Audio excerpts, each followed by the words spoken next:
নিজের কান্নাকে বুকের মধ্যে পিষিয়ে ফেলে পূর্বী স্বাভাবিকভাবেই বলল, ভাবিস না তুই, তোর ভাইয়া তোকে এখান থেকে নিয়ে যাবে বলেছে, এই তো আর অল্প কিছুদিন। তানবীর উঠে এলো। দুই বোনের কথা শেষ হলে তানবীরকে দেখে পূর্বে উঠে গিয়ে ব্রাশ আর টুথপেস্ট এনে দিল তানবীরকে।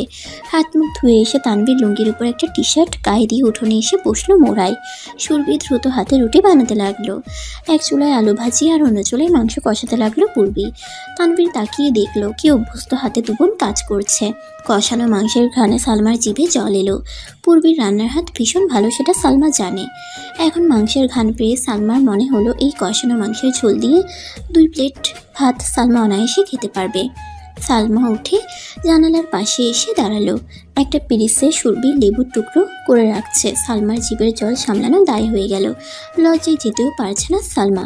তানবীরকে তার ভরসা হয় না, কথার দ্বারা সালমাকে সে চূড়ান্ত অপমান করতে পারে যে কোনো সময়। গতকাল তো দেখেছে সালমা কিভাবে নিজের বোন ভাবি খালাকে সে অপমানিত করেছে। সেখানে সালমা তো সৎ শাশুড়ি। নিজের লোভকে দমিয়ে রেখে সালমা বিছানায় গিয়ে বসলো, কিন্তু ব্যর্থ হলো। মনে হতে লাগলো সালমার প্রাণ পাখি বের হয়ে যাবে বুকের পিঞ্জর ছেড়ে যদি এখন একটু মাংস খেতে না পারে। প্রেগনেন্সির সময়টা এরকমই হয়। সালমার মনে রইল না। একটু পর পূর্বী গেল সালমার ঘরে। দরজায় নক করতেই সালমা এসে দরজা খুলে দিল। দেখে এক বাটি মাংস একটা প্লেটে কয়েকটা রুটি দিয়ে পূর্বী দাঁড়িয়ে আছে। পূর্বী কিছু বলার আগে সালমা এক প্রকার কেড়িয়ে নিল পূর্বীর হাত থেকে। কোনো কথা না বলে বিছানায় বসে গাপুস গুপুস করে খাওয়া শুরু করে দিল বাসি মুখে। পূর্বী দাঁড়িয়ে সালমার খাওয়া দেখলো কিছুক্ষণ, তারপর সরে গেল। তানবীরকে খেতে দিবে উঠোনে মাদুর বিছিয়ে তিনজনে আবারও বসলো গত রাতের মতো করে। অনেক দিন পরে আজ তানবীর পেট ভরে মাংস খেলো। তাদের বাড়ির রান্না করে বাড়ির কাজ করা তাহেরা। রেবিকা অথবা বউয়েরা কেউই রান্না করে না। তাহেরা যেভাবে যতটা পারে রান্না করে, সেই রান্না খাবার হিসেবে কোনো মতে চালিয়ে নিতে হয়। রেবিকা এই 10 বছর রান্নার কাছ থেকে ইস্তফা দিয়েছে। 10 বছর আগে তানবীর বিদেশে যাওয়ার পর থেকে রেবেকার সংসারে স্ত্রী ফিরতে লাগলো। তানবীরের বেতন বাড়ার সাথে সাথে রেবেকার শৌখিনতা চক্রবৃদ্ধি হারে বাড়তে থাকে। সেই শৌখিনতা রূপ বদলে অপচয়ে রূপ নিল অল্প কয়েকদিনেই। এজন্য 10 বছরে তানবীর একটা বাড়ির জন্য ছুটিতে দেশে আসতে পারেনি। তানবীর বিদেশে থাকতেই তারিনের বিয়ে হলো। তারপর একে একে তারেক তুহিন বিয়ে করলো। বিদেশ থেকে তানবীর শুধু টাকা পাঠাতে লাগলো। ভাই বোনের বিয়েতে আনন্দ করার ভাগ্য আর রইল না তার। যতবারই তানবীর আসতে চেয়েছে রেবেকা আটকে উঠে বলেছে, হাপ্পা তুই এই সময় দেশে আসলে এত খরচ কেমনে চালামু আমি? তোর মুখের দিকে তো আমরা সবাই তাকাইয়া আছি। অবিবেচকের মতো এসে তানবীর ভাই সবার আশা ভঙ্গ করতে পারেনি। প্রবাসের মাটিতে গলাকাটা মুরগির মতো একা একা দৌড়ে মরেছে বারে বারে বাড়ির কথা মনে করে। কিন্তু কিছু করার ছিল না তার। শুধু তমিস মিয়া ছেলেকে ফোন করে বলতেন, আব্বা আর কতদিন থাকবা তুমি এই দেশে? বাড়িতে আসবার পর মন চায় না আব্বা? এই বুড়ো বাপের দেখাবার আসবা না একবার? সেই কবে তোমার চাঁদ মুখখানা দেখছি, আমার যে মেলা কষ্ট হয় তোমার লাইগা আব্বা। প্রতি ঈদে উৎসবে আমার বাড়িতে চাঁদের হাট বসে। সেই হাটে আমি আমার চাঁদারটারে খুঁজা পাই না আব্বা। আমার চাঁদটা আমার থাইকা বহু দূরে একা একা জ্বলে। কি দরকার এত টাকার? আমার আব্বারে আমি একবার বুকে জড়াইয়া ধরতে পারি না। এই টাকা তো আব্বা তোমারে ছোঁয়ার মতো সুখ দিতে পারে না। ভাবির এই করুণ মিনতি তানবীরের সব কষ্ট দূর করে দিত। রাতে ঘুমাতে যাবার আগে একবার করে ভাবত, কেউ অপেক্ষায় নেই তো কি হয়েছে? আমার আব্বাই আছে আমার অপেক্ষায়। আমার আব্বার তো পরাণ পড়ে আমার জন্য। আমার আর কিসের কষ্ট তাইলে? পূর্বী তাকিয়ে রইল তানবীরের উদাসী মুখটার দিকে। হুট করেই পূর্বীর মনে হলো, এই যে কথায় কথায় এত প্রতিবাদ করে এই মানুষটি, এই প্রতিবাদের পেছনেও নিশ্চয়ই এক সীমাহীন ধৈর্যের গল্প লুকিয়ে আছে, যে ধৈর্যের বাঁধ ভেঙে যাওয়ার পর মানুষটা এরকম প্রতিবাদী হয়ে গেছে। তানবীরদের বাড়িতে গিয়েছে পূর্বী 2 দিন হলো। বাবার বাড়িতে 2 দিন থেকেই চলে এসেছে তানবীরের বাড়িতে। এখানে এসে পূর্বীর মনে হলো কিছুটা যেন স্বস্তি পাচ্ছে এবার সে। অন্তত তানবীরকে ছোট হতে হচ্ছে না। বাবার বাড়িতে যে 2 দিন ছিল পূর্বীর ভীষণ লজ্জা লাগছিল। তানবীর নিজে বাজার করেছে, পূর্বী রান্নাবান্না করেছে। সালমা একবারও ডেকে কথা বলেনি। পূর্বীর মনে মনে চেয়েছে যাতে তাড়াতাড়ি চলে আসে এই বাড়িতে। সকালে ঘুম থেকে উঠেই নামাজ পড়ে পূর্বী বাড়ির উঠোন ঝাড়ু দিল। তারপর রান্নাঘরে গিয়ে চায়ের পানি বসিয়ে দিল। একটা বিষয় দেখে পূর্বে কিছুটা অবাক হলো। এ বাড়িতে কেউই খুব একটা নামাজ কোরআন পড়ে না, শুধু তমিস মিয়া আর তানভীর মসজিদে যায় 5 ওয়াক্ত নামাজ পড়তে। পূর্বে পড়ে নেয় নিজের রুমে। বাড়ির মহিলারা কেউই সকালে উঠে না, সবাই 8টা বাজলে ঘুম থেকে উঠে। সবার রুটিন একটাই, ঘুম, খাওয়া আর সিরিয়াল দেখা। পূর্বে চা বসিয়ে আরেক চুলায় আটার কাই করে নিল। তাহেরা এসে আলু গাজর গুছিয়ে দিল। পূর্বে রুটি বানালো, ভাজি বসিয়ে দিল। তাহেরা দুপুরের রান্নার জন্য মাছ তরকারি কাটতে বসলো। পূর্বে এই 2 দিন ধরে সব কাজ করা শুরু করেছে। তানভীরের প্রবল আপত্তি। পূর্বে অগ্রাহ্য করে কাজকর্ম করতে লাগলো ঘরের। পূর্বে রুটি বানানোর মাঝখানে তানভীর ডাক দিল পূর্বীকে চা দেওয়ার জন্য। তানভীরের ডাক শুনে পূর্বে আড়ষ্ট হয়ে গেল। পূর্বে জানে এই লোকটা বাহানা খুঁজছে পূর্বীকে রুমে নেওয়ার জন্য। পূর্বে তাহেরাকে বলল, আপা, আপনি আপনার ভাইকে 1 কাপ চা দিয়ে আসেন, আমি গিয়ে আব্বাকে দিয়ে আসি। তাহেরা পূর্বের কথা মতো চা নিয়ে গেল তানভীরের রুমে। তাহেরাকে দেখে তানভীর রেগে গেল ভীষণ পূর্বের উপর। তাহেরাকে জিজ্ঞেস করলো, পূরবী কি করছে আপা? ওকে বলো আসতে রুমে, আমার ওয়ালেট খুঁজে পাচ্ছি না। তাহেরা এদিক ওদিক তাকিয়ে বলল, কি কোন ভাইজান? ওই যে 2 বালিশের মাঝখানে আপনার ওয়ালেট।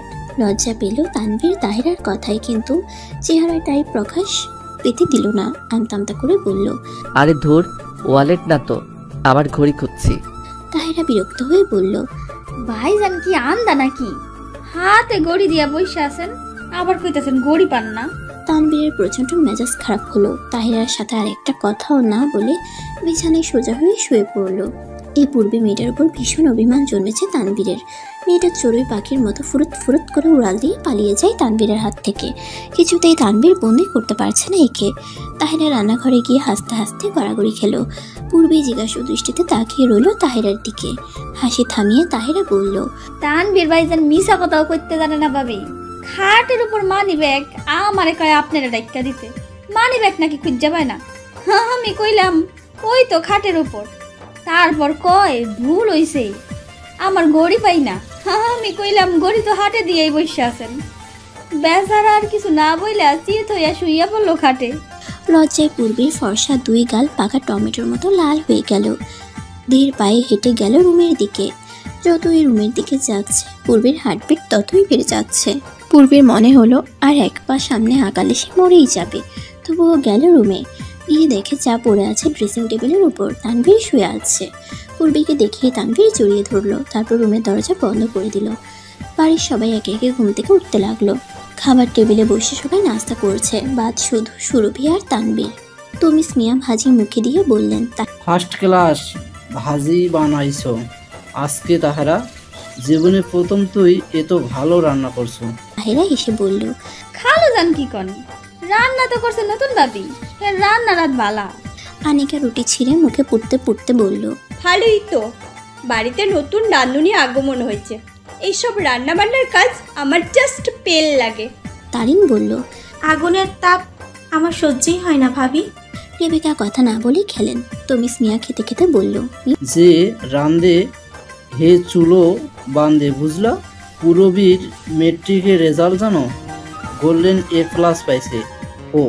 আর তোমাগো না আছে বিদ্যা, না আছে বুদ্ধি, আর না আছে কাজের গুণ।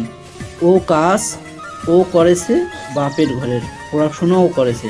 বলল, ঠিকই কয়েছেন আব্বা, পূরবীর আরেকটা গুণও আছে, ওর রূপ। আমাগো তো বিদ্যা বুদ্ধি রূপ কোনোটাই নাই। এর জন্যই বিয়ার এত বছর হয়েছে নিজের স্বামীর হাত করতে পারি নাই। আমাগো স্বামীরা আমাগো কথা মতো উঠেও না বহেও না। আর পূরবীর কি গুণ দেখেন আব্বা, বিয়া হইতে না হইতেই সোনার ডিমপাড়ার রাজহাঁসের নিজের হাতের মুঠোয় নিয়ে আনিছে। তানভীর এখন বউয়ের আঁচলের নিচে ঘুরঘুর করে। তাই মিমের এরকম জবাবে তমিস মিয়া হতবিহ্বল হয়ে তাকিয়ে রইলেন। চেয়ারে বসে থাকা বাকি সদস্যদের মুখে 200 ওয়াটের বাল্বের মতো জলজল করে উঠল। রেবেকা নিজেও খুশি হলেন। তমিস মিয়া টেবিল ছেড়ে উঠে গেলেন। তমিস মিয়া উঠে যেতেই খাবার টেবিলে হাসির রোল পড়ে গেল। দরজা খুলে তানভীর বের হয়ে এলো পূর্বীকে নিয়ে। চেয়ার টেনে পূর্বীকে বসতে বলে নিজেও বসলো। প্লেটে খাবার নিতে নিতে তানভীর মিমকে বলল, মেজো ভাবি, বউয়ের আঁচলের নিচে থাকা যদি এতই খারাপ হয়ে থাকে, তবে তুমি কেন প্রতি সপ্তাহে জবেদা খালার বাড়িতে যাও মেজো ভাইয়ের জন্য পান পড়া আনতে? রেবেকা অগ্নিদৃষ্টিতে তাকালো মিমের দিকে। মিমের মুখ শুকিয়ে গেল ভয়ে। গমগমে গলায় রেবেকা বললেন, আমার খেয়ে আমার পরে তুই আমার পোলার লাইগা তাবিজ করস যাতে আমার পোলা আমার কথা না শুনে? তারিন বলল, ছি মেজো ভাবি, ভালোবাসা দিয়া স্বামীর মন জয় করতে না পারলে এইসব করে মন জয় করতে চাও কেন? তানবীর হেসে বলল, আপা, তুইও এমন কোনো সাধু মহিলা না। গত 2 দিন আগেই তো তুই আর মা মিলে গেলি খালার বাড়িতে। তুই গেলি তোর স্বামীর জন্য, আর মা গেল আমার জন্য। এমনকি সেই চিনি মা গতকাল আমার চায়েও মিশিয়ে দিয়েছিল। তোরা পারিসও সবাই। এত অন্ধবিশ্বাস নিয়ে থাকিস কিভাবে সবাই? এভাবে যদি মানুষ বশ করা যেত তবে রাজনৈতিক নেতারা একে অপরের বিরুদ্ধে এসব করে জিতে যেত। তানবীর পূর্বীকে নিয়ে পূর্বীদের বাড়ি যাচ্ছে। পূর্বী ভীষণ খুশি আজ সুরভিকে আজকে লেডিস হোস্টেলে দিয়ে দিবে, তাই আনতে যাচ্ছে তাকে। বাড়িতে পা দেওয়ার সাথে সাথেই এতক্ষণের আনন্দ সব উবে গেল। সালমার ঘরের বারান্দায় সুরভি উপর হয়ে পড়ে আছে বেহুশ অবস্থায়। ফর্সা হাত পা নীল হয়ে আছে মারের দাগে। পূর্বীর বুক ফাটা আর্তনাদ শুনে সালমা ঘর থেকে বের হলো। বের হয়ে দেখে পূর্বী আর তানবীরকে। বিরক্ত হলো সালমা, কোনো কথা না বলে ঘরে ঢুকে গেল। সুরভির হুঁশ এলো 10 মিনিটের মধ্যে। বোনকে দেখে শক্ত করে জড়িয়ে ধরল সুরভি। কান্না করতে চেয়েও পারল না কান্না করতে, শুধু শক্ত করে জড়িয়ে ধরে রাখলো বোনকে। সুরভির এই অবস্থা দেখে তানবীরের আকাশচুম্বী রাগ উঠল। সে এই বাড়ির জামাই সেটা ভুলে গিয়ে লাত্তি মেরে সালমার রান্নাঘর ভেঙে ফেললো। রান্নাঘরের চুলা, বালতি, হাঁড়ি পাতিল আছড়ে সব ভেঙে ফেললো।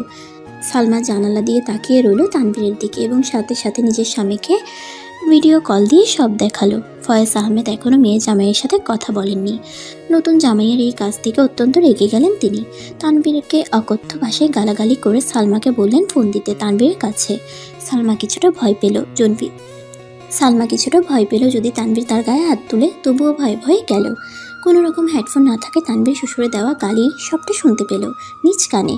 এরকম অশ্রাব্য ভাষায় গালি শুনে তানবীরের হাত মুষ্টি করে নিজের রাগ কন্ট্রোল করার চেষ্টা করলো। সফল না হলেও কোনো মতে বলল, আপনাদের যখন এত সমস্যা, আমি আজকেই সুরভিকে নিয়ে যাব, ও আর এখানে থাকবে না। ফয়েজ আহমেদ বললেন, আমার মাইয়া আমার বাড়ি ছাইরা কোথাও যাইব না। যেই পোলা আমার মাইয়ারে নিতে চাইব তারে আমি দেখালমু। তানবীরের রাগ বহুগুণ বেড়ে গেল। পূর্বের কোল থেকে সুরভিকে নিয়ে কোলে তুলে নিল, তারপর বলল, আমি যাচ্ছি সুরভিকে নিয়ে। আজ থেকে আমি জানলাম আমার শ্বশুর বাড়ি নাই। শাশুড়ি মারা যাবার সাথে সাথে আমার শ্বশুরও মরে গেছে। পুরবী সুরভির বাবা মারা গেছে। কোনোদিন কেউ যদি বাবার দাবি নিয়ে ওদের সামনে যায় তবে আমি নিজ হাতে তার গলায় ছুরি চালামো। তারপর সালমার সামনে গিয়ে বলল, মহিলা মানুষ বলে আপনি বেঁচে গেছেন, নয়তো আপনার মতো ডাইনি মহিলাকে আমি আমার এই শক্ত হাতের এক থাপ্পড়ে সোজা করে দিতাম। এইটুকু বলে থুতু এনে তানবীর থুতু মারল সালমার পায়ের উপর। তারপর বলল, মনে রাখবেন, এই থুথু আপনার পায়ে না, আমি আপনার মুখে মেরেছি। আমি ভালোর ভালো, আবার বেয়াদবের চূড়ান্ত। সালমাকে কিছু বলার সুযোগ না দিয়ে তানবীর চলে গেল। পূর্বীর মাথা এখনো ঘুরছে। কি থেকে কি সব হয়ে গেল পূর্বী বুঝতে পারছে না এখনো। বাড়িতে আসার পর থেকে পূর্বীর মাথা ধরে রইল। পূর্বীর মনে হচ্ছে সবকিছু যেন ওর মাথার উপর দিয়ে যাচ্ছে। সুরভির পুরো শরীরে মারের দাগ, কালশিটে পড়ে গেছে। পূর্বী বরং মমতা নিয়ে পেইন রিলিফ মলম লাগিয়ে দিল বোনের সারা শরীরে। সুরভি বোনের কোলে মাথা রেখে নিশ্চুপ হয়ে শুয়ে আছে। একটু সময় পর সুরভি বলল, বুবু, আমি আর বাড়িতে যাব না। এবার ছোট মার হাতের মুঠোয় গেলে আমাকে জীবিত রাখবে না আর। পূরবী শক্ত করে বোনের হাত চেপে ধরে বলল, কিচ্ছু হবে না তোর, তোকে আর যেতে হবে না ওই বাড়িতে। ওই বাড়িতে আমাদের কেউ নেই এখন আর। সুরভি আরো শক্ত করে বোনকে জড়িয়ে ধরল। পূরবী দেয়ালের সাথে হেলান দিয়ে ভাবতে লাগলো, একটা মাত্র জীবন, অথচ সেই জীবনে কত তিক্ত অভিজ্ঞতা হয়েছে ওর। বেঁচে থাকাটাই এখন বিস্ময়কর লাগছে পূরবীর কাছে। মাথার উপর থেকে মা একজন চলে গেলে মানুষের জীবন কত ছন্নছাড়া হয়ে যায়, তা পূরবীর চাইতে ভালো আর কি জানে। মাগরিবের কিছু সময় আগে তানবীর বের হলো বাজারের উদ্দেশ্যে। সুরভির জন্য কিছু কেনাকাটা করবে। আগামীকাল সুরভিকে হোস্টেলে দিয়ে আসবে, তাই টুকটাক যা লাগবে সব কিনে দিতে যাচ্ছে তানবীর।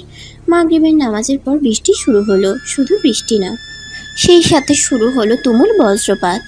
বাতাসের তীব্রতায় গাছপালা ভেঙে পড়ছে, গাছের কাঁচা আম সব টুপটুপ করে ঝরে পড়ছে বাতাসের দাপটে। বিদ্যুৎ চলে গেল সাথে সাথে। রুমের সোলারের লাইট অন করে পূরবী সুরভিকে জড়িয়ে ধরল। সুরভির গা কাঁপিয়ে জ্বর এলো।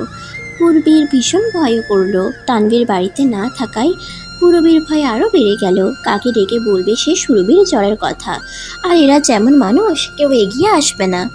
সুরভি জ্বরের ঘরে আজে বাজে কথা বলতে শুরু করলো। পূরবী শক্ত করে আঁকড়ে ধরে বলল, মা আসছে বুবু, মা ডাকছে আমাকে। বুবু, মা কি যে সুন্দর হয়ে গেছে। ও মা, মা, না না, কোনো কথা নেই তোমার সাথে। তুমি কেন আমাদের রেখে চলে গেলে এত তাড়াতাড়ি? আমাকে একটু ঘুম পাড়িয়ে দাও না মা, কতদিন তোমার গায়ের গন্ধ পাই না আমি। পূরবী চিৎকার করে কাঁদলো। এসব শুনে সুরভি খামচে ধরল পূরবীকে। পূরবী সুরভিকে ছেড়ে দিয়ে শাশুড়ির রুমের দরজায় পাগলের মতো নক করতে লাগলো। ঝড়ের শব্দে রেবেকা প্রথমে শুনতে পেল না। কিছুক্ষণ পরে যখন শুনলো বাহিরে কেউ ডাকছে, শীতল হাওয়ায় রেবেকার চোখে তন্দ্রা লেগে এলো। পূরবীর মা মা বলে ডাক রেবেকার কাছে যথেষ্ট বিরক্তিকর লাগলো। যাকে দেখতে নারী তার চলন বাঁকা, তাই পূরবীর আকুল গলায় মা বলে ডাকাও যেন রেবেকার মন বিষিয়ে তুলল। আরামদায়ক উষ্ণতা ছেড়ে দিয়ে দরজা খুলে কর্কশ গলায় জিজ্ঞেস করলো, কি সমস্যা? এত চেঁচাচ্ছ কেন এই সন্ধ্যায়? ভয়ার্ত গলায় পূরবী বলল, আমার বোনটার ভীষণ জ্বর উঠেছে মা, ও প্রলাপ বকছে। আমি কি করব এখন? আপনি একটু কিছু করুন না মা, আমাকে বলে দিন আমি কি করব এখন। রেবেকার রাগ তুঙ্গে উঠে গেল। কথাই সেই রাগ লুকানোর চেষ্টা না করেই যথেষ্ট রাগী গলায় রেবেকা বলল, আমি কি ডাক্তার নাকি? আমার কাছে কোনো ওষুধ নাই, বৃষ্টি থামলে দেখা যাবে তখন। পূরবী আর কথা বলার সুযোগ পেল না। রেবেকা দরজা বন্ধ করে দিয়ে শুয়ে পড়ল। পূরবী কিং কর্তব্য বিমূঢ় হয়ে দাঁড়িয়ে রইল। তারপর হঠাৎ করেই মনে পড়ল লেবু সিদ্ধ পানি খাওয়ানোর কথা। পূরবীর মা বেঁচে থাকতে জ্বর জলে লেবু সিদ্ধ করে পানি খাওয়াতো, এতে বেশ উপকার পাওয়া যায় জ্বরে। পূরবী ছুটল তখন রান্নাঘরের দিকে। অন্ধকার রান্নাঘরে ঢুকে পূরবী খেয়ে হারিয়ে ফেলল। বিদ্যুৎ চলে যাওয়ায় পূরবী কোনো কিছু খুঁজে পেল না। রান্নাঘরে সোলারের লাইট না থাকায় পূরবীর জন্য কষ্টসাধ্য হয়ে গেল সব কিছু খুঁজে পাওয়া। হাতড়ে হাতড়ে ফ্রিজ খুঁজে বের করলো। লেবু দুটো বের করে বটি অথবা ছুরি খুঁজলো হাতড়ে হাতড়ে। ভাগ্য বিরূপ হলো পূরবীর। খাড়া করিয়ে রাখা বটি অন্ধকারে পূরবী দেখল না। পায়ে লেগে গেল বটির তীক্ষ্ণ ফলা। মুহূর্তেই রক্তারক্তি শুরু হয়ে গেল। পূরবীর সেসব খেয়াল নেই, আগে সুরভির কথা ভাবতে হবে তার। সেই বটি তুলে নিয়ে সিনকে ধুয়ে লেবু টুকরো করে নিল। তারপর সিঙ্কের উপর থেকে একটা ছোট পাতিল নিয়ে লেবু সিদ্ধ করলো। চুলার আগুনের আলোয় দেখলো পা থেকে রক্ত বেরোচ্ছে। একটা কাপে লেবুর পানি নিয়ে বের হলো নিজের রুমের দিকে। রুমের সামনে যেতেই শুনলো সদর দরজা কেউ কড়া নাড়ছে। তানভীর এসেছে ভেবে গিয়ে দরজা খুলল পূরবী। দরজা খুলে দেখে বাহিরে পুলিশ দাঁড়িয়ে আছে, সাথে সালমা দাঁড়িয়ে আছে। ভয়ে পূরবীর অন্তরাত্মা কেঁপে উঠল। তানভীর বাড়িতে নেই, তমিস মিয়াও বাড়িতে নেই। চাঁদমোহর থানার ওসি সালমার খালাতো ভাই। সালমা থানায় গিয়ে লিখিত অভিযোগ করেছে তানভীরের বিরুদ্ধে। পূরবীকে দেখে সালমার মুখ থেকে একটা নোংরা কালি বের হয়ে এলো। সুরভি না থাকলে ঘরের সব কাজ সালমার করতে হবে।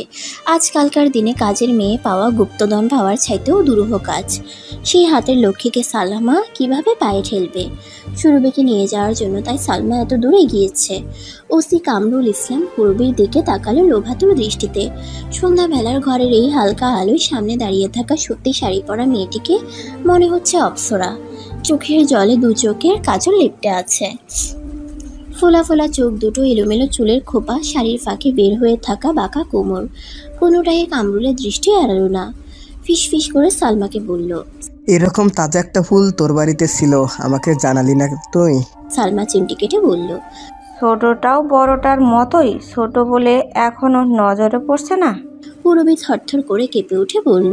কামরুল বলল, মিসেস সালমা আহমেদ আমাদের কাছে লিখিত অভিযোগ করেছেন ওনার ছোট মেয়েকে আপনারা জোরপূর্বক তুলে এনেছেন ওনার বাড়ি থেকে। সেই সাথে আপনার স্বামী তানভীর হোসেন ওনার বাড়িতে ভাঙচুর করেছেন, খুন করার হুমকি দিয়েছে। আমরা তানভীর সাহেবকে অ্যারেস্ট করতে এসেছি এবং সুরভিকে নিয়ে যেতে এসেছি। পূরবীর মনে হলো একে একে সাত আসমান যেন ওর মাথায় ভেঙে পড়েছে। কী সব কথা বলছে এই লোকটা? কামরুল সবাইকে নিয়ে ঘরের ভিতরে ঢুকে গেল। পূর্বীর অনুমতি না নিয়ে তারপর পূর্বীর রুম থেকে গিয়ে সুরভিকে তুলে নিল কামরুল। পূর্বী ছুটে গিয়ে টানা হেঁচড়া শুরু করে দিল, পাগলের মতো চিৎকার করে বলল, আমার বোনকে কোথাও নিবেন না, ও আমার প্রাণ, ওকে উনি খুন করে ফেলবে। কামরুল হেসে বলল, ম্যাডাম, আমাদের কাছে অভিযোগ আছে, সুরভি অভিভাবক আপনি না, সুতরাং আপনার কোনো অধিকার নেই ওকে আটকে রাখার এখানে। তানভীর সাহেবকে তো আজ পেলাম না, আমরা আগামীকাল আবার আসবো। হতভম্ব পূর্বীকে সেখানে রেখে সালমা পুলিশ সহ চলে গেল সুরভিকে নিয়ে। অচেতন সুরভি জানতেও পারল না কোথায় যাচ্ছে এখন, কে নিয়ে যাচ্ছে তাকে। তুমুল ঝড় বৃষ্টি উপেক্ষা করে সুরভিকে নিয়ে চলে গেল। পূরবী তখনও মূর্তির মতন দাঁড়িয়ে আছে। তারপর কখন যেন পূরবী জ্ঞান হারালো তা পূর্বী নিজেও জানতে পারল না। হাত থেকে কাচের কাপ পরে ভেঙে টুকরো টুকরো হলো। পা থেকে রক্ত বের হয়ে রক্তে ভেসে গেল পূরবীর পরনের শাড়ি। এতগুলো মানুষ একটা ঘরে থাকার পরেও কেউ জানলো না, কি হয়ে গেল। তানভীর বারবার কল দিতে লাগলো পূরবীকে, সুরভির আজুতার সাইজ কত তা জানার জন্য, কিন্তু পূরবী কল রিসিভ করলো না। বৃষ্টি থামলো রাত 9টার দিকে। তানভীর বাড়িতে এসে দেখে সদর দরজা হাট করে খোলা। পূরবী দরজার সামনে অজ্ঞান হয়ে পড়ে আছে। পাশে ভাঙা কাচের টুকরো, কেটে যাওয়া পা থেকে রক্ত বের হয়ে হলুদ শাড়ি এখন খয়েরি রঙের হয়ে গেছে। বার কয়েক সুরভিকে ডাকলো তানভীর, কিন্তু সাড়া পেল না। প্রকৃতির ঝড় থেমে গেলেও সুরভির জীবনে যে ঝড় উঠেছে তা যে থামেনি, তা কি তানভীরের ধারণা ছিল? কখনো কি ভেবেছে কেউ? সুরভির জ্ঞান ফিরল কামরুলের কাঁধে। অচেনা লোকের কাঁধে নিজেকে দেখে সুরভি নেমে যাওয়ার জন্য লাফ দিয়ে উঠল। কামরুলের শক্ত হাতে চাপ থেকে নিজেকে মুক্ত করতে পারল না। কিছুক্ষণ পর বুঝতে পারল কঠোর হাতের লোকটা তাকে বাড়িতে নিয়ে এসেছে। বাড়ির কথা ভাবতেই ভয়ে সুরভির গলা শুকিয়ে গেল। এই বাড়ি সুরভির কাছে জেলখানার চাইতেও নিকৃষ্ট। সুরভি আকুল গলায় বলল, বুবু, বুবু গো, কই তুই? আমাকে কেন বাড়িতে পাঠিয়ে দিলি তুই? আমি এখানে কিভাবে থাকবো? আমি কি তোকে বেশি ঝালিয়েছি নাকি? তবে কেন তুই এভাবে লুকিয়ে আমাকে বাড়িতে পাঠিয়ে দিলি বুবু? তোকে ছেড়ে আমি থাকবো কি করে? আমার আর কে আছে এই দুনিয়ায় তুই ছাড়া বুবু? মা মরে গিয়ে তোর কাছে রেখে গেছে, তুই কার কাছে দিলি আমাকে বুবু? তানভীর সুরভিকে বিছানায় নিয়ে শুয়ে দিয়ে চোখে মুখে পানির ছিটা দিল, পায়ে ব্যান্ডেজ করে দিল। হাতে পায়ে তেল মালিশ করতেই আস্তে ধীরে সুরভি চোখ খুলে তাকালো। তারপর কোথাও সুরভিকে না দেখে চিৎকার করে বলল, আমার বোন কই? আমার বোনকে ওরা কেন নিয়ে গেছে? আপনি আমার বোনকে নিয়ে আসেন। আমার বোন আমার কলিজার টুকরা। এই পৃথিবীতে আমার একমাত্র আপনজন শুধু আমার বোনটাই আছে। এত কোটি কোটি মানুষের মধ্যে আমাকে জড়িয়ে ধরে বুবু বলে ডাকার জন্য আল্লাহ একটা মানুষকেই দিয়েছে। আমার বোনকে আপনি ফিরিয়ে আনেন না প্লিজ। কেন গেলেন আপনি বাজারে? আপনি থাকলে তো ওরা আমার বোনকে নিয়ে যেতে পারতো না এভাবে। আপনার জন্য আমার বোনকে ওরা নিয়ে গেছে। পূরবীর কথা শেষ হলে তানভীর জিজ্ঞেস করলো, কে নিয়ে গেছে আমাকে বলো আগে সব খুলে। পূরবী একে একে সবকিছু বলে বলল। নিজের মায়ের ব্যবহারে তানভীরের মাথা লজ্জায় নিচু হয়ে গেল। সব বলার পর পূরবী আবারও কাঁদতে লাগলো। বিছানায় লুটিয়ে পড়ে গড়াগড়ি দিতে দিতে বলল, আপনি এখনই যান, আমার বোনকে নিয়ে আসেন আপনি। আমি মরে যাব আমার বোনকে না পেলে। আমার সুরভির যে ভীষণ জ্বর ছিল, ওকে যদি ছোট মা আবারও মারে ও তো মরে যাবে। আমার মা তো আমার হাতে দিয়ে গেছে এই ছোট্ট পাখিকে। আমি কেন পারলাম না তাকে রক্ষা করতে? আপনি যান এখনই। কিছু সময়ের জন্য ঝড় থেমে আবারও প্রলয়ঙ্কারী ঝড় শুরু হলো। মনে হচ্ছে যেন আকাশ প্রচণ্ড আক্রোশে ফেটে পড়বে। বজ্রপাতের শব্দে কানে তালা লাগার জোগাড়। মেঘে মেঘে আঘাত লেগে করাত করাত শব্দ হচ্ছে। তানভীর পূর্বীর হাত ধরে বলল, কাল সকালেই যাব পূরবী। এখন দেখো কেমন ঝড় হচ্ছে। এই রাতে আমরা কিভাবে যাব বলো? তুমিও তো হাঁটতে পারবে না। ঝড় থামো, দিনে গিয়ে নিয়ে আসবো। সুরভির গলা শুকিয়ে গেল। পুরো শরীর থরথর করে কাঁপছে সুরভির। সুরভির ঘরের পিছনে পারভিনের কবর। সুরভি চিৎকার করে ডাকলো এবার নিজের মাকে। মিনির থেকে 5-6 হাত দূরে মাটিতে ঘরে শুয়ে থাকা পারভিন পারল না কোনো জবাব দিতে। কামরুল ঠিক করেছে রাতটা এখানেই থেকে যাবে। এই ঝড় বৃষ্টির রাতে আর এত দূরের পথ যাওয়া সম্ভব হবে না। কিন্তু মানুষকে শয়তান তার কঠিন অনুসারী বানিয়ে ফেলে, যাদের মানুষ বলে শয়তানের চেলা। কামরুলও তেমন। লোকে কামরুলকে বলে, বাঘের ছুলে হয় 18 খা, পুলিশের ছুলে হয় 36 খা, আর ওসি কামরুল ছুলে হয় 136 খা। অর্থ ও নারী লোভী কামরুলের চোখে 7 বছর বয়সী শিশু যা, 27 বছরের যুবতীও তা, আর 70 বছরের বৃদ্ধাও তা। পূরবীকে দেখে কামরুলের মনে যে কামানের আগুন জ্বলে উঠেছে তা এই রাতের ঝড় যেন আরও বাড়িয়ে দিল। এই রাতে একটা নারী দেহ না পেলে কামরুলের কিছুতেই চলবে না। সালমা কামরুলের মনোভাব বুঝতে পারল, কিন্তু কিছু জানতে চাইল না কামরুলের কাছে, আর না কোনো কিছু বলল। কামরুল থাকতে চাইলে সালমা সাদরে গ্রহণ করলো। কামরুল হেসে বলল, তোর ঘরে থাকলে মজা পামু না, তুই তো এখন ডিমওয়ালা মাছের মতো। কামরুলের অশ্লীল কথায় সালমা খিলখিল করে হাসলো, তারপর বলল, এই ঘরে 2টা বিছানা আছে কামরুল ভাই, তোমার কোনো অসুবিধা হইব না ওই ঘরে। সুরভির ঘরে এসে কামরুল সুরভিকে উপর হয়ে শুয়ে থাকতে দেখলো। হাঁটু পর্যন্ত পরনের সেলোয়ার উঠে আছে। সুরভিকে অচেতন মনে করে কামরুল হাত দিল সুরভির হাঁটুতে। একটা নোংরা স্পর্শে ঘৃণায় রেড়ি করে উঠল সুরভির সারা শরীর। বিড়বিড় করে কামরুল বলল, পা তো নয় যেন মাখন, ছোটটা এরকম কষি, বড়টা তো তাহলে একেবারেই রসালো। শালার আমার ভাগ্য আসলেই ভালো, এরকম একটা রাতে এরকম তাজা ফুল কেউ পায় নাকি। এইসব অশ্লীল কথার মানে সুরভি না বুঝলেও এটুকু বুঝলো, স্কুলের ম্যাডামরা মেয়েদের মধ্যে সচেতনতা তৈরি করার জন্য সবসময় যেসব উপদেশ দিত, যেসব লোকদের থেকে দূরে থাকতে বলতো, এই লোকটা তেমনই লোক। এদের হাত থেকে নিজেকে বাঁচাতেই কত মেয়েরা নিজের প্রাণ ত্যাগ করে, তবুও নিজেকে ধরা দেয় না এদের হাতে। কামরুলের হাত সুরভির কোমরে উঠে আসতেই সুরভি চিৎকার করে উঠল। তারপর বাঘিনীর মতো ছাপিয়ে পড়ে কামড়ে ধরলো কামরুলের গালে। 2 হাত দিয়ে কামরুল এলোপাথারি কিল বসাতে লাগলো সুরভির পিঠে। মার খেয়ে সুরভির পুরো শরীর কেঁপে উঠল, কিন্তু তবুও ছাড়লো না সুরভি। মেয়েদের মন অল্পতেই অনেক কিছু বুঝে যায়, তাই সুরভিও বুঝে গেল এই লোকটা তার সাথে খারাপ কিছু করতে চায়। কিছুতেই সে এই লোকের উদ্দেশ্য সফল হতে দিবে না। কামরুল সুরভির চুলের মুঠি চেপে ধরে হ্যাঁচকা টান দিতেই সুরভি ছেড়ে দিল, কিন্তু যেটুকু সময় পেয়েছে তাতেই কামরুলের গাল কেটে রক্ত বেরোতে লাগলো। সুরভি নিজের জিহবায় রক্তের ন্যূনতা স্বাদ পেল। বুনো পশুর মতো কামরুল হানা দিল সুরভির উপরে। ছোট পাখির বাচ্চার মতো হালকা শরীরটা দুমড়ে মুচড়ে যেতে লাগলো মানুষরূপী জানোয়ারের নিচে পড়ে। সুরভির 2 ঠোঁট কামড়ে ধরল প্রচণ্ড রাগে। ব্যথায় সুরভি চোখে সর্ষে ফুল দেখলো যেন। অসুরের নেই শক্তিশালী একটা লোকের সাথে এভাবে পেরে উঠবে না সুরভি বুঝতে পারলো। একে এভাবে না অন্যভাবে পরাস্ত করতে হবে। যাই তবে প্রাণ যাবে, তবুও এভাবে নিজেকে খাবলে খেতে দিবে না সেই লোককে। সুরভি নিজের নড়াচড়া বন্ধ করে দিল। কামরুল ভাবলো সুরভি হয়তো ক্লান্ত হয়ে পড়েছে, এমনিতেই সে দেখছে জ্বরে এই মেয়ের শরীর পুড়ে যাচ্ছে। তাছাড়া এরকম ছোট একটা মেয়ের সাথে তার পেরে ওঠার কথা না এতক্ষণ সময়। আবারও একবার কামরুলের অহংকার হলো নিজের শক্তি দেখে। কামরুল সুরভির 2 হাত ছেড়ে দিয়ে পরনের জামা টেনে খোলায় মনোযোগ দিল। দেহে অবশিষ্ট যেটুকু শক্তি ছিল সুরভি সেটুকু সঞ্চয় করে লাফিয়ে উঠে নিজের 2 আঙ্গুল ঢুকিয়ে দিল কামরুলের এক চোখে।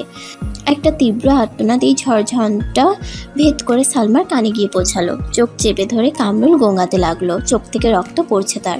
2 লাফে সুরভি উঠে নেমে গেল বিছানা থেকে। তারপর সোজা গিয়ে ঘরের থাকে থাকা ইঁদুর মারার বিষ খেয়ে নিল।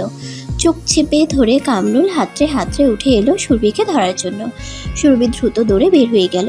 বিষক্রিয়া ততক্ষণে শুরু হয়ে গেছে। নীল হয়ে গেল ফর্সা মুখখানা। অবসন্ন দেহটা কোনো মতে নিয়ে গেল মায়ের কবরের উপর। চিৎকার করে পূরবীকে ডেকে বলল, বুবু রে, বুবু, আমি মরে যাচ্ছি রে বুবু। আর কোনো দিন তোর বোন তোকে ডাকবে না রে বুবু, আর জ্বালাবে না তোকে। তোরে আর বোনের চিন্তা করতে হবে না। এই পৃথিবীর মানুষেরা বড়ই নিষ্ঠুর বুবু। এরা সবাই একটা নোংরা মন নিয়ে চলাফেরা করে। এরা আমাকে আরও কয়েকটা দিন বাঁচতে দিল না এই পৃথিবীতে। মা একজন এই দুনিয়া ছেড়ে চলে যাওয়ার সাথে সাথে পৃথিবীর মানুষেরা তাদের আসল রূপ দেখিয়ে দিল আমাকে। আমার আশ্রয় কারো কাছেই হলো না বুবু। তুইও পারলি না আমাকে আশ্রয় দিতে। আমি আবার আমার মায়ের কাছে চলে যাচ্ছি। আমার মাই পারবে শুধু আমাকে তার বুকের মধ্যে এখানে জায়গা দিতে। তারপর মায়ের কবর জড়িয়ে ধরেই এই পৃথিবী থেকে বিদায় নিল একটা অবুঝ নিষ্পাপ পাখি। যে পাখি আর তার মধুর সুরে বুবু বলে ডাকবে না কাউকে। যে পাখি আর বারবার খিদে পাওয়ায় বোনকে জ্বালাতন করবে না। যাকে নিয়ে সবার চিন্তা ছিল, সবার চিন্তার অবসান ঘটিয়ে দিয়ে বিদায় নিল এই নিষ্ঠুর পৃথিবী থেকে। সারা রাত পূর্বী অপেক্ষায় ছিল কখন পূব আকাশে সূর্য উদয় হবে। অপেক্ষা করতে করতে পূরবীর মনে হলো আজকের রাতটা যেন পৃথিবীর দীর্ঘতম রাত। কিছুতেই শেষ হচ্ছে না। ঘড়ির কাঁটা সেকেন্ডের ঘর পার হতেও যেন ঘন্টা লাগছে। অবশেষে তিমির কেটে উদয় হলো ভোরের আলো। সারা জাহান ভোরের আলোয় আলোকিত হয়ে উঠল। ঝড়ের আঘাতে ভেঙে গিয়েছে গাছপালা, মানুষের ঘর বাড়ি লণ্ডভণ্ড হয়ে আছে সব। প্রকৃতি শান্ত হয়ে আছে, যেন গত রাতে কিছুই হয়নি। ভোরের ঠান্ডা বাতাস মন প্রাণ জুড়িয়ে দিচ্ছে সবার। শুধু পূরবী টের পাচ্ছে বাতাসে আজ ভেসে বেড়াচ্ছে যেন একটা চাপা গুঞ্জন। কে জানে কিভাবে পূরবীর মন সেই গুঞ্জন টের পেল, যেন বাতাস ফিসফিস করে পূরবীকে কোনো দুঃসংবাদ দিচ্ছে। পূরবীর বুকের ভেতর জ্বলছে দিকি দিকি আগুন। ছোট বোনটা কেমন আছে না জানা পর্যন্ত এই আগুন নিভবে না। এত বড় একটা পৃথিবীর কেউই জানল না একটা মেয়ে বুকের ভেতর চেপে রেখেছে একটা দুঃখের নদী, যে নদীর ঢেউয়ের আঘাতে ভেঙে যাচ্ছে মেয়েটার ছোট্ট বুকটা। নামাজ পড়েই তানবীর পূরবীকে নিয়ে বের হলো। তানবীরের মোটেও ইচ্ছা ছিল না দ্বিতীয়বার ওই বাড়িতে যাওয়ার, কিন্তু পূরবীর জন্য যেতে হচ্ছে। আর চোখে তাকালো পূরবীর দিকে তানবীর। খুঁড়িয়ে খুঁড়িয়ে হাঁটছে পূরবী। পূরবী নিজেদের বাড়িতে পা দিতেই টের পেল বাড়িটা আজকে নীরব হয়ে আছে। এক অজানা ভয় পূরবীকে চেপে ধরলো। বুকের ভেতরে একটা চিনচিনে ব্যথা শুরু হলো পূরবীর। জোর গলায় পূরবী ডাকলো সুরভির নাম ধরে। একবার ডাকলো, দুইবার ডাকলো, তারপর বারবার ডাকলো। নেই নেই নেই, কোথাও নেই আজ সেই কোকিল কণ্ঠী। পূরবীর ডাক প্রতিধ্বনি হয়ে ফিরে এলো পূরবীর কাছে। কেউ জবাব দিল না। সালমা বিরক্ত হলো ভীষণ। এত ভোরে আবারও এরা এসে হাজির হয়েছে। কামরুলের চোখে কিছু দেখতে পাচ্ছে না। অন্য চোখে সে দেখলো ঘরের পিছনে সুরভি শুয়ে আছে। সুরভির মুখ দেখেই কামরুল বুঝে গেল এই মেয়ে আর বেঁচে নেই। তড়িঘড়ি করে কামরুল বের হয়ে গেল ঘর থেকে। পূরবীদের পাশ দিয়েই ছুটল সে। কেউ কিছু জানার আগেই এ বাড়ি থেকে বের হবার আর কোনো দ্বিতীয় রাস্তা নেই। কামরুলকে ওই ঘর থেকে বের হতে দেখে তানভীর দৌড়ে এলো ঘরে। কোথাও সুরভিকে পেল না। ডাকতে ডাকতে ঘরের পিছনে গেল। পূরবীও গেল তানভীরের পিছনে। সুরভিকে এভাবে শুয়ে থাকতে দেখে তানভীর ডাকতে নিল। পূরবী থামিয়ে দিয়ে বলল, ডাকবেন না ওকে, সুরভি ঘুমাচ্ছে, ঘুমাকো। আপনি কোলে করে নিয়ে ওরে ঘরে বিছানায় শুইয়ে দিন। আর দেখুন তো ওর জ্বর আছে কিনা। তানভীর সুরভির গায়ে হাত দিতেই ওর সারা শরীর ঝাঁকি দিয়ে উঠল। এই শরীর তো বরফের মতো ঠান্ডা হয়ে আছে। চমকে তাকালো নিজের বউয়ের দিকে। পূরবী দেখলো তানভীরের দু চোখ আস্তে আস্তে জলে টইটম্বুর হয়ে যাচ্ছে। তারপর টুপ করে এক ফোঁটা জল শিশির বিন্দুর মতো ঝরে পড়লো তানভীরের চোখ থেকে। তানভীর আস্তে করে বলল, সুরভির ঘুম আর কখনো ভাঙবে না পূরবী। একটা কথাই পূরবীর চিন্তা ভাবনা সবকিছু এলোমেলো করে দিল। ধপ করে মাটিতে বসে গেল পূরবী। তারপর কোমল সুরে বলল, চলে গেছে, মায়ের কাছে নিয়ে গেছে বুঝি মা ওকে। মা ওকে বেশি ভালোবাসতো তো ছোট বলে, তাই বুঝি আদরের মেয়েকে ছেড়ে মা থাকতে পারলো না। বলেন, দেখলেন তো এই দুনিয়ায় আমাকে কেউই ভালোবাসে না। আমাকে ওর সাথে নিলে কি এমন ক্ষতি হতো মায়ের? আমি কি সুরভির আদরে ভাগ বসাতাম নাকি বলেন? পৃথিবীর সব ভাষা যেন আজ থেমে গেছে পূরবীর কথা শুনে। কি জবাব দিবে পূরবীকে তানভীর? সুরভিকে কোলে করে নিয়ে গেল তানভীর। উঠোনে পাটি পেতে শোয়ালো সুরভিকে। বিষে নীল হয়ে যাওয়া মানুষটার মুখে যন্ত্রণার ছাপ। তানভীর পূরবীর দিকে তাকালো, পূরবীও তাকালো তানভীরের দিকে। যা বুঝার পূরবী বুঝতে পেরে গেছে। বোনের পায়ের পাশে বসে পূরবী বলল, কাউকে কিছু বলবেন না প্লিজ, আমার অনুরোধ রইল। পুলিশ জানতে পারলে আমার বোনটাকে পোস্টমর্টম করতে নেবে। আমার বোনকে তো আমি ফিরে পাবো না আর। তবে শুধু এসব করে কি লাভ হবে? তাছাড়া আজকাল মর্গেও মেয়েদের লাশ নিরাপদ না। তানভীর পূরবীর কথাই যতটা না আঘাত পেল, তার চেয়ে বেশি অবাক হলো পূরবীকে এরকম শান্ত থাকতে দেখে। কোনো চিৎকার করছে না, কাঁদছে না, কেমন শান্ত হয়ে আছে, যেন কিছুই হয়নি। সুরভি মরে যাবারই ছিল যেন। গত রাতের দেখা সেই অস্থির মেয়েটার সাথে আজকের এই শান্ত মেয়েটির কোনো সাদৃশ্য তানভীর খুঁজে পেল না। পূরবীর হাত ধরে তানভীর কেঁদে দিয়ে বলল, পূরবী, তুমি কেন কাঁদছো না? তোমার এই শান্ত ভাব আমার সহ্য হচ্ছে না। তুমি একটু কাঁদো পূরবী, কেঁদে হালকা হয়ে নাও তুমি। মুচকি হাসলো পূরবী, তারপর হেসে বলল, কেন কাটবো না বলেন? যাকে আমি নিজেই শক্ত হাতে ধরে রাখতে পারলাম না, তার জন্য এখন মায়া কান্না করে কি লাভ হবে? আমার বোনটাও বুঝে গেছে যে তার বোন একটা অযোগ্য মেয়ে, দায়িত্বহীন মেয়ে, তাই তো সে মায়ের কাছে চলে গেল। আমার তো খুশি হবার কথা। আমার আর কোনো পিছু টান নেই। কাউকে নিয়ে আর ভাবতে হবে না। আমি এখন সুতো কাটা ঘুরি। পুরবীর বলা প্রতিটি কথা যেন কাটার মতো বিচ্ছে তানবীরের বুকে। তানবীর জানে এই মেয়েটা মেন্টালি আনস্টেবল। এ কি বলছে কিছুই বুঝে বলছে না। পুরবী গিয়ে সালমাকে ডেকে বলল, ছোট মা, সুরভি মরে গেছে, আর কোনো যন্ত্রণা রইল না আপনার। সালমা চমকে গেল পুরবীর কথা শুনে। সুরভি মরে যাবে এটা তার ভাবনাতেও ছিল না। মারুক আর যাই করুক, মেরে ফেলতে চায়নি সালমা কখনো। ছুটে এলো সালমা উঠানে। সুরভির লাশ দেখে বুক কেঁপে উঠল সালমার। পুরবী বলল, ভয় পাবেন না, আমার কোনো অভিযোগ নেই কারোর উপর। আল্লাহ বিচার করবে যাদের জন্য আমার বোন আজ দুনিয়া ছেড়ে চলে গিয়েছে। তানবীরের সহ্য হলো না, সালমার দিকে তেড়ে গেল সে। পুরবী বাধা দিল। ঘন্টা দুয়েকের মধ্যেই সুরভির দাফন কার্য শেষ হয়ে গেল। গোসল করাতে গিয়ে পুরবী দেখতে পেল সুরভির গায়ে নখের আঁচড়, ঠোঁটে কামড়ের দাগ। বুক চিরে একটা দীর্ঘশ্বাস এলো পুরবীর।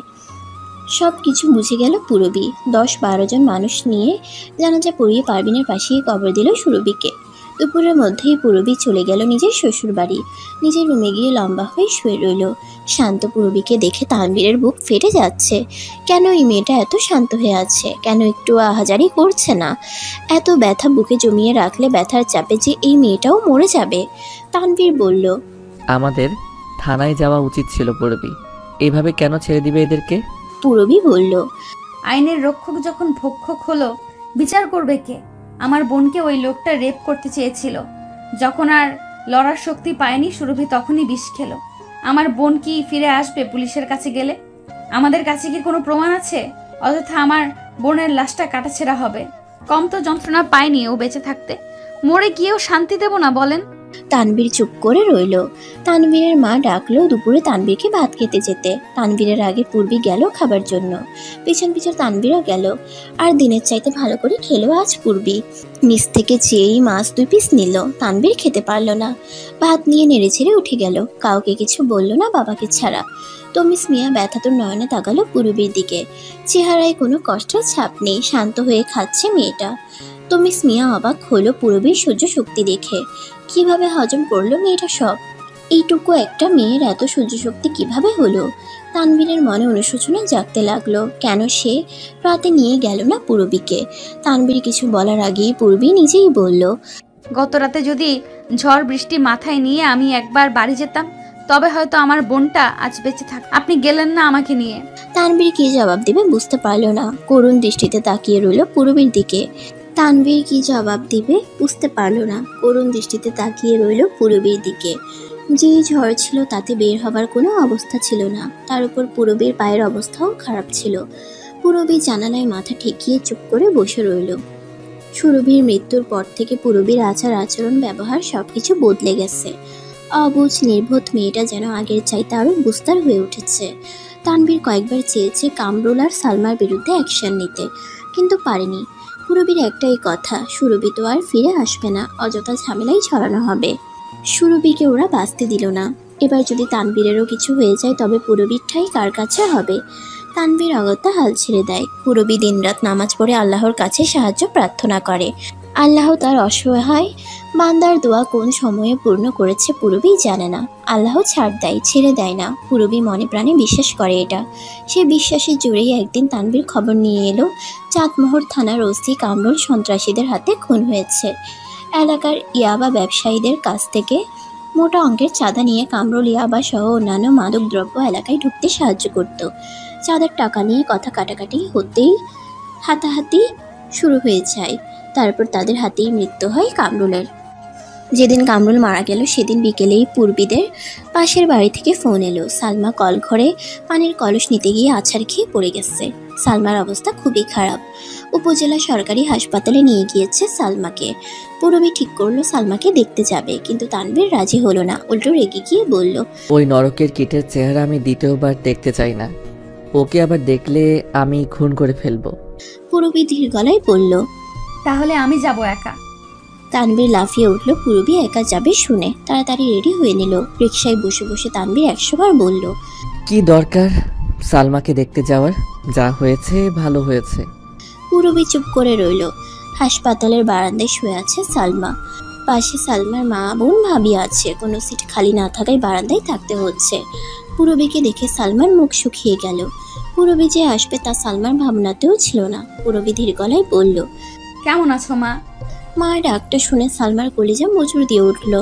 আহারে সন্তান, হু হু করে কেঁদে সালমা বলল, আমার পেটের ছেলেটা মরে গেছে, আমি ওরে পৃথিবীর আলো দেখাইতে পারলাম না।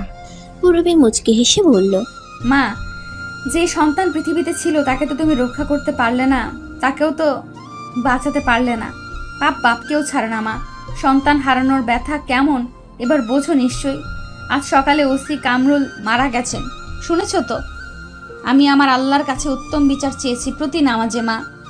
আমার আল্লাহ আমাকে নিরাশ করেনি। দেখো মা, একদিনেই 2টা সুখবর এলো তাই আমার। তবে আমার ভাইটা না মারা গিয়ে তুমি মারা গেলে আমার বেশি ভালো লাগতো। সালমার মুখ ভয়ে শুকিয়ে গেল। পূরবীর হাত চেপে ধরে সালমা বলল, আমাকে মাফ করে দে তুই। পূরবী হেসে বলল, আমার এই জীবন চলে গেলেও তোমাকে আমি মাফ করব না। তানভীর নিচে দাঁড়িয়ে অপেক্ষা করছিল। পূরবী নেমে এলো। সারাটা পথ পূরবী তানভীরের কাঁধে মাথা রেখে রিকশায় বসে রইল। তানভীর কিছুক্ষণ পর টের পেল পূরবী কাঁদছে। সুরভির মৃত্যুর প্রায় 3 মাস হলো। এতদিন পরে আজকে তানভীর পূর্বীকে কাঁদতে দেখছে। আজ কোনো বাধা দিল না তানভীর। কাঁদুক পূর্বী, মন খুলে কাঁদুক। তানভীরের ছুটি শেষ হবার বাকি আর 1 সপ্তাহ আছে। এই কথা জানার পর থেকে পূরবী কেমন মুষড়ে পড়েছে। পূরবীর এতদিন মনে হয়নি তানভীর চলে যাবে আবারও বিদেশে। রাতে তানভীর খাবার টেবিলে এই কথাটা বলার পর পূরবী আর খেতে পারেনি। বেসিনে হাত ধুয়ে রুমে চলে এসেছে। বুকের উপর যেন একটা 10 মণ ওজনের পাথর চেপে বসেছে। পূরবী কাঁদতে লাগলো জানালায় মাথা ঠেকিয়ে। তানভীর উঠে এলো পূরবীর পিছন পিছন। পূরবী তানভীরকে শক্ত করে জড়িয়ে ধরলো। পূরবীর চুলে বিলি কাটতে কাটতে তানভীর বলল, এত কাঁদছো কেন?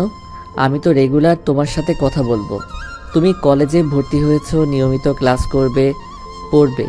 পরে অসুবিধা হলে আমার চাচাতো ভাই সজীবের থেকে হেল্প নিও। ও তো তোমার ক্লাসমেট, সময় কেটে যাবে। তুমি তো এখনও ছোট পূরবী। আর একটু বড় হলে আমি একজন জুনিয়র তানভীরকে তোমাকে নিয়ে যেতাম। পূরবী ভীষণ লজ্জা পেল এই কথা শুনে। বিড়বিড় করে বলল, আমার চাইতে ছোট্ট অনেকেরই তো বাবু আছে, তো কি হয়েছে? তানভীর হাসলো, তারপর বলল, তোমার তো এখনো বিয়ের বয়স হয়নি, তুমি নিজেই তো বাচ্চা। এমনিতেই তো 15 বছর বয়সে বিয়ে করেছি। এখন এই বয়সে বাচ্চার মা হয়ে যাও, তা আমি চাই না। তোমার জন্য রিস্কি হতে পারে এটা। তোমাকে নিয়ে কোনো রিস্ক আমি নিতে চাই না। পূরবী আর কথা বাড়ালো না, চুপচাপ শুয়ে পড়ল। তানভীরের নিজেরও ভীষণ কষ্ট হচ্ছে, কিভাবে থাকবে পূরবীকে ছেড়ে। এই চিন্তার চাইতে বড় চিন্তা তানভীর না থাকলে সবাই পূরবীর সাথে কেমন ব্যবহার করবে। ভালো ব্যবহার করার মতো তো কেউ নেই। কার কাছে রেখে যাবে তানভীর পূরবীকে? রেবেকা ছেলের চলে যাওয়ার সময় এসে গেছে শুনে ভীষণ আনন্দিত হলো। ছেলের জন্য এই মেয়েটাকে তিনি মজা দেখাতে পারছেন না। একবার শুধু ছেলেটা যাক, তারপর উনি এই মেয়েকে রাহেলার মতো কাজের মেয়ে বানিয়ে নেবেন। ফকিরের ঘর থেকে এসে রানীর আসনে বসেছে। ওই রানীর আসন থেকে তিনি পূরবীকে হিড় করে টেনে নিচে নামাবেন বলে প্রতিজ্ঞা করলেন নিজের কাছে নিজে। 1 সপ্তাহ খুব দ্রুত শেষ হয়ে গেল। পূরবীর চেহারাটা মলিন হয়ে গেল। তানভীরের মুখে বিষণ্ণতার ছাপ। সকাল থেকে তানভীর লাগেজ গোছানো লেগে পড়ল। তার পাশে নীরব হয়ে বসে রইল পূরবী। এই কয়েক মাসে পূরবী বুঝে গেছে এই দুনিয়ার সবচেয়ে নিরাপদ জায়গা তার জন্য তার স্বামী। সেই নিরাপত্তার স্থান যখন তাকে ছেড়ে চলে যাচ্ছে আজকে, পূরবীর তখন গলা কাটা মুরগির মতো অবস্থা তো হবেই। তানভীরের 2 চোখ বারবার ঝাপসা হয়ে যাচ্ছে। কাঁদবে না বলে সিদ্ধান্ত নেওয়ার পরেও কেন তার কান্না আসছে এটাই তানভীরের জন্য বিস্ময়ের। তানভীর নিজেকে সামলাতে গিয়ে উল্টো কেঁদে দিল বউকে জড়িয়ে ধরে। রাহেলা দরজার সামনে এসে ডাকতে লাগলো খেতে যাবার জন্য। সবার সামনে বসে আছে তানভীর, পূরবীকে খাইয়ে দিল। সবার সামনে বসে আজ তানভীর পূরবীকে খাইয়ে দিল। ভাই বোন মা বাবা কাউকেই যেন আজ তানভীর দেখতে পাচ্ছে না। আনিকা কটাক্ষ করে বলল, লাজ লজ্জা দুনিয়া থেকে উঠে গেল রে বাবা। এইসব রং ঢং রুমে করতে পারে না, বেহার মতো খাবার টেবিলে। তানভীর কথার জবাব দিল না। অন্য সময় হলে তানভীর আনিকার কথার মোক্ষম জবাব দিয়ে দিত, কিন্তু আজকে সেসবের মুড নেই তানভীরের। 10টার সময় গাড়ি এলো। তমিস মিয়া ছেলেকে নিয়ে গাড়িতে উঠলেন। গাড়ি যতক্ষণ দেখা গেল পূরবী অপলক তাকিয়ে রইল গাড়ির দিকে।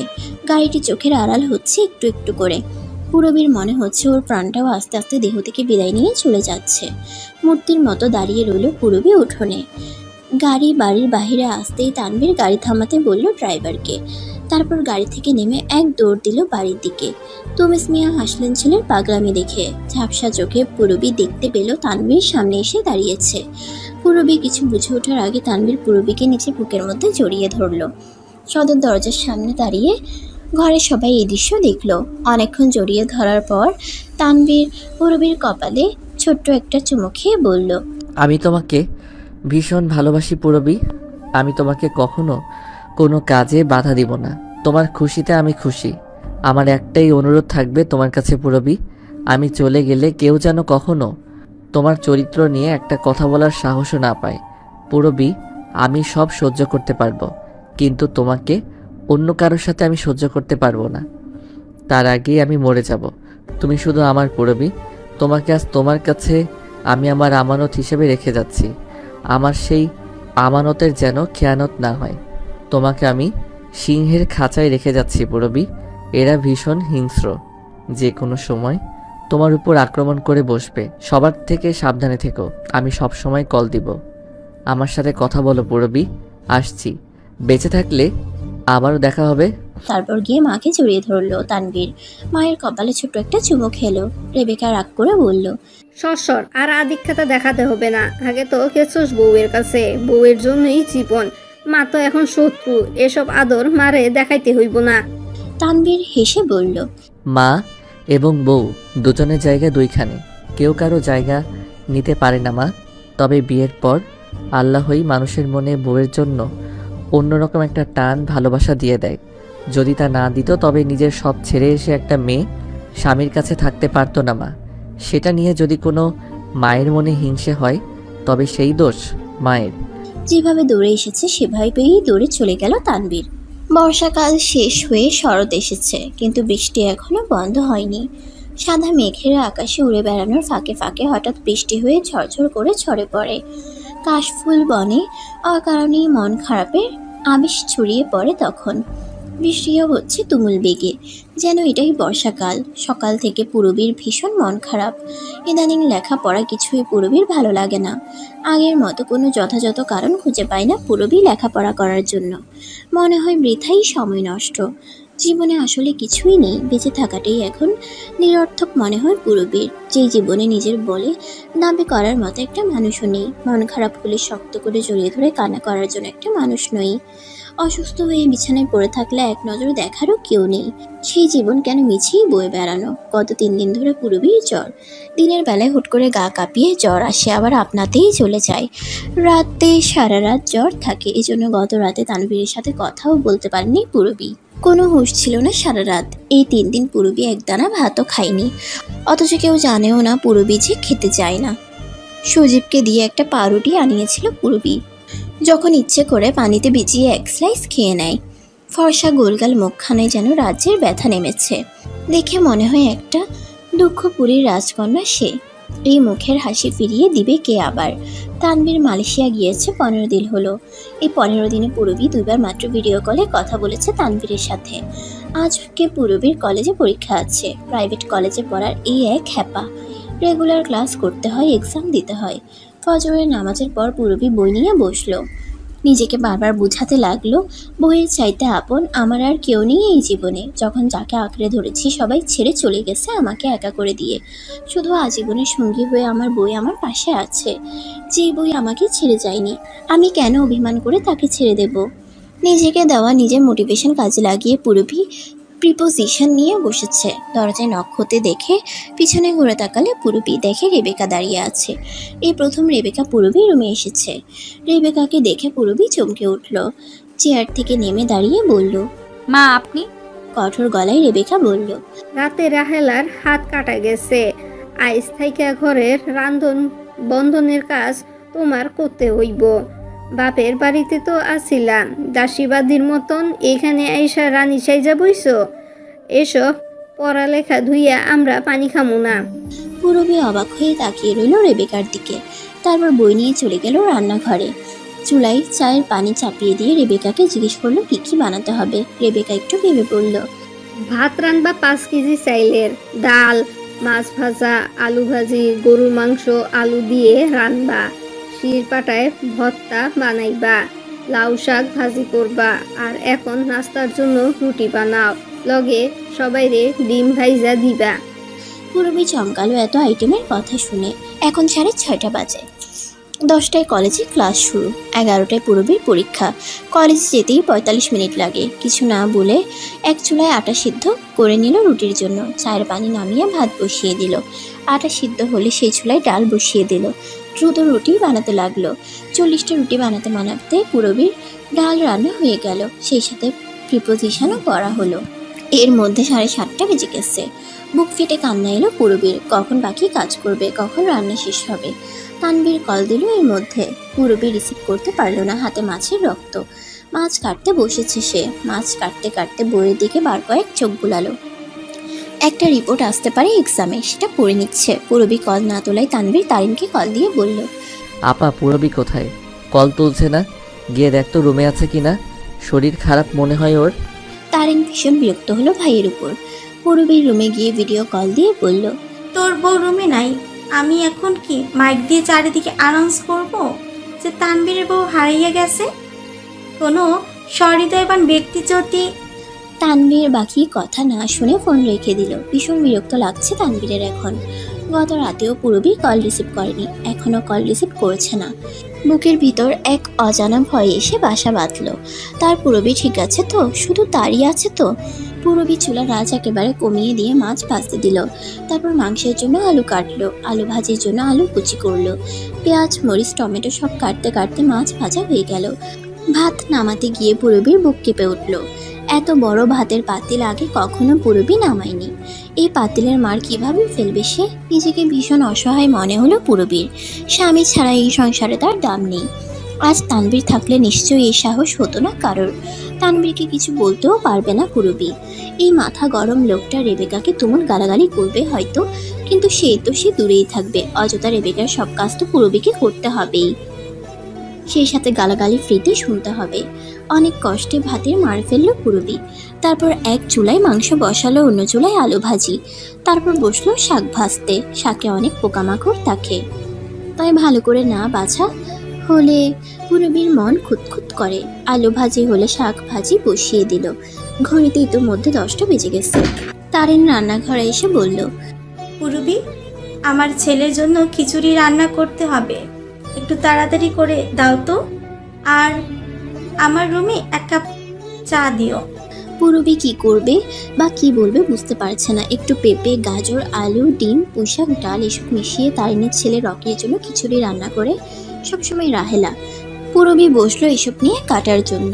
তানভীর আবারও কল দিল। তখন পূরবী ফোন কানে নিয়ে হ্যালো বলতেই শুনতে পেল তানভীর বলল, কে তোমাকে কল দিচ্ছি, তুমি কল ধরো না? এতক্ষণ কল দিছি, কল ধরো নাই। ঘরেও ছিল না আপা, গিয়ে খুঁজে আসতে তোমাকে। কই ছিলা তুমি? আমার সাথে কথা বলতে এত বিরক্ত লাগে তোমার? এরকম অবহেলা করো কেন আমাকে তুমি? তারিন সামনে দাঁড়িয়ে ছিল। পূরবী কোনো কথা বলতে পারলো না, তাই তানভীরকে জবাব না দিয়ে ফোন নামিয়ে রাখলো। এখন কথা বলার সময় নেই। 10টায় যেখানে ক্লাস শুরু হয়ে গেছে, এখন তানভীরের রাগ ভাঙাবে কখন পূরবী? তানভীরের সাথে মিথ্যা কথা বলায় পূরবীর প্রচুর রাগ হলো তারিনের উপর। সব কেটে দিয়ে তাই তারিনকে বলল, আপা, আমার ক্লাসের সময় হচ্ছে, আমি যাই, আপনি রেঁধে নিন আজ একটু। রুমে গিয়ে বোরকা পরেই ব্যাগ আর মোবাইল নিয়ে পূরবী ছুটলো।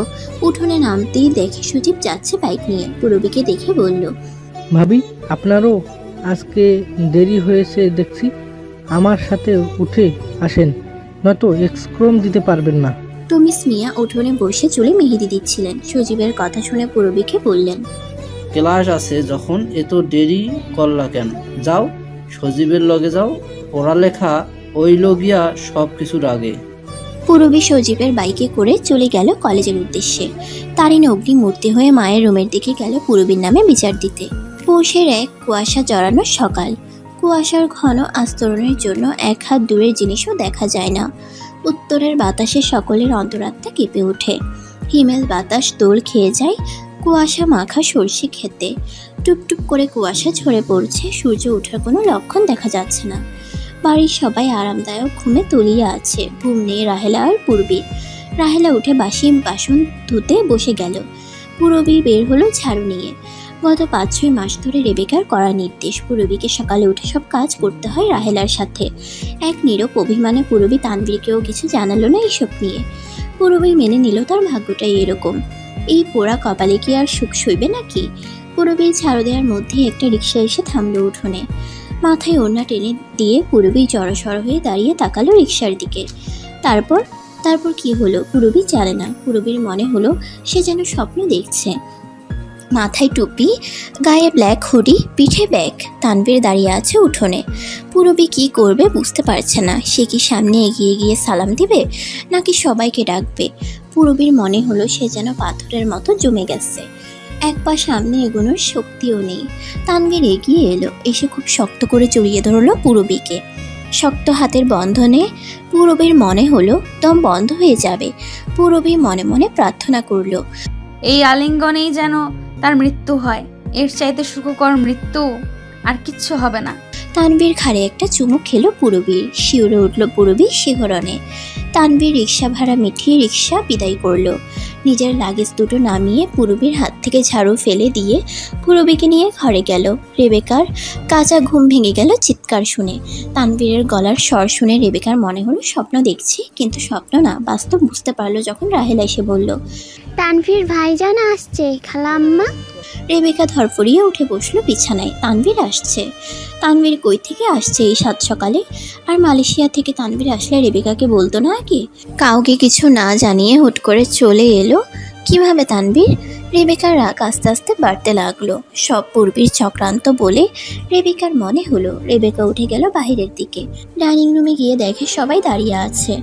আনিকা, মিম, তারিন, তারেক, তুইন, তৌসিফ, রাহেলা সবাই হতভম্ব হয়ে দাঁড়িয়ে আছে। তানভীর মাকে সালাম দিয়ে জড়িয়ে ধরলো। রাগে রেবেকা সরে দাঁড়ালেন, তারপর বললেন, এভাবে চলে এলি, একবার জানানোরও প্রয়োজন মনে করলি না আমাদের কাউকে? নামাজ পড়ে তমিস মিয়া বাড়ি ফিরলেন। ঘরে ঢুকতে ঢুকতে শুনলো রেবেকার কথা। তানভীরের জবাবের আগে তমিস মিয়া বলল, তানভীর আমাকে বলে এসেছে, আমি জানতাম আজকে যে আমার ছেলে আসবে। বাবার কথা শুনে তানভীর গিয়ে জড়িয়ে ধরলো বাবাকে। তমিস মিয়া ছেলেকে বুকে পেয়ে খুব আনন্দে আটখানা হলেন। রেবেকার মুখ ভার হয়ে রইল। তৌসিফ এগিয়ে এসে মাকে ইশারা দিল। রেবেকা এগিয়ে গিয়ে জিজ্ঞেস করলেন, তো এখন জরুরি চলে এলি কেন? কি হয়েছে? সামনের মাসে তৌসুফের বিয়ে, কত টাকা পয়সার দরকার। ওর বউয়ের জন্য গয়না গড়ার টাকাও দিলি না। তানভীর হেসে বলল, আমার কপাল খারাপ যে মা, তাই আসতে হয়েছে। এসেছি পূরবীর বিচার করতে। একটা চূড়ান্ত সিদ্ধান্ত নিয়ে এসেছি এবার মা। রেবেকা বুঝতে পারল না। পূরবীর গলা শুকিয়ে গেল তানভীরের কথা শুনে। তানভীর সোফায় বসে বলল, মা, এখানে তোমরা সবাই আছো, সবার সামনেই আমি এখনই সব কথা সেরে নিতে চাই। তানভীরের কথা শুনে সবাই বুঝলো যে কোনো একটা সমস্যা হয়েছে। পূরবীর হাত পা কাঁপতে লাগলো। পূরবী খুঁজে পেল না সে কোথায় কোন অপরাধ করেছে সে। তবে কিসের বিচার হবে? ভাগ্য কি তাকে স্বামীর সংসারও করতে দিবে না? তানভীর ফোন থেকে কয়েকটা ছবি বের করলো, তারপর সবাইকে দেখিয়ে বলল, এই ছবিগুলো আমাকে আমার ছোট ভাই তৌসিফ পাঠিয়ে বলেছে, ভাই ভাবি তো কলেজে যাওয়ার নাম করে এই ছেলেটার সাথে ঘুরতে যায়। মা, আমার ভাই ভুলে গেছে আমি দূর দেশে থাকলেও দেশের সব খবর আমি রাখি। এই ছেলেটা সজীব, আমাদের সজীব। আমি নিজেই ওকে বলে গিয়েছি পূরবীকে যাতে কলেজে আনা নেওয়া করে। আমি নিজেই টাকা দিই ওকে ওর বাইকের তেলের জন্য। আমার নিজেরও ভাই আছে, তবুও কেন আমি আমার চাচাতো ভাইকে বলেছি আমার বউকে আনা নেওয়া করতে জানেন? কারণ আমি জানি আমার ভাইয়ের কাছেও আমার পূরবী নিরাপদ না। সজীব সবচেয়ে বিশ্বাসযোগ্য। আমার ভাই ভেবেছে সজীবের মাথায় হেলমেট থাকায় আমি বুঝবো না এই ছেলে যে আমাদের সজীব। তৌসিফ আমাকে পূরবীর কলেজের কয়েকটা ছবি দিয়েছে।